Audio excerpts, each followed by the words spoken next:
حبايب تيتا ميمي. هي ايه حكاية ليلى عبد اللطيف؟ سموها سيدة التوقعات وسيدة الإلهام، وناس قالوا عرافة وقالوا دجالة وقالوا ده متنبئة ولها رؤية، واللي شفناه هي بتتوقع عن أحداث في المستقبل عن دول العالم وبتتحقق بعد كده، مش عارفين ازاي. والغريب انها ماسكة ورقة على طول وبتقرا منها. أبوها مصري وأمها لبنانية وجدتها سورية، واتخرجت واشتغلت بمهن كتير، وأخدت بطولة في السباحة وبطولة كمان في الرقص، واتجوزت مرتين، وعندها ولد اسمه فهد وبنت اسمها زينة، وكانت أول واحدة في لبنان بتتقدم على علم التنجم والرؤى، واشتهرت خالص، وليها قناة على اليوتيوب فيها 500,000 متابع وأكتر، وبقت مشاهدتها بالملايين، والقنوات التلفزيونية بتتنافس على استضافتها، وبدأ الكتير برضو يهاجموها واتهموها بأنها عميلة للموسونية، واتهموها أنها عميلة للمخابرات، وقالوا لها هي دي توقعات ولا تخطيطات، وهي نفت كل ده، وقالت إن هما اللي بيستشيروها في الأمور،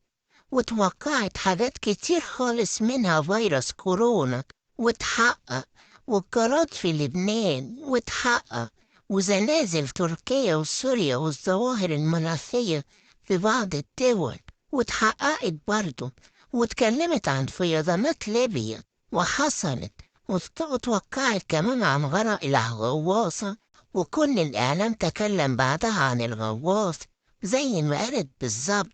واتكلمت عن الكاميرات وإنها هيكون فيها ظواهر غريبة وبتلتقط مشاهد غريبة، وفعلا حصل، واتنبأت بحرق فرح الحمدانية بالعراق، وكانت بتقول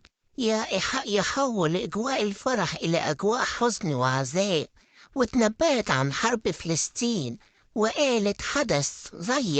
غير مسبق، وهلع من الهلع والفزع للعدو، وشفنا كل ده في حرب طوفان الأقصى لفلسطين، وكمان توقعت زلزال هيضرب الجزائر وبرضه حصل، وتوقعت عن فيضانات في تركيا وحصل برضه، وتوقعت الحشرات والنمل هتملى بلد وشفناها، واتكلمت وقالت كوارث طبيعية في ألمانيا وفرنسا وفي إيطاليا، وتكون البلد في حالة طوارئ، وفعلا حصل.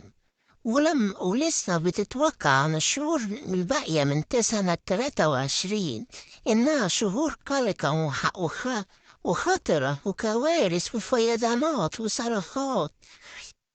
وتوقعت عن مرض بالمواشي والدواجن وهيأثر عليهم، وتوقعت وقالت إن الإنترنت هيقطع عن العالم، وكمان الشتاء هيكون غير كل شتاء،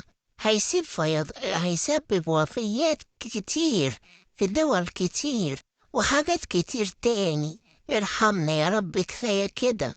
ونصيحتي ليكوا إن مفيش حد يعرف الغيب غير الله وحده سبحانه وتعالى، حتى لو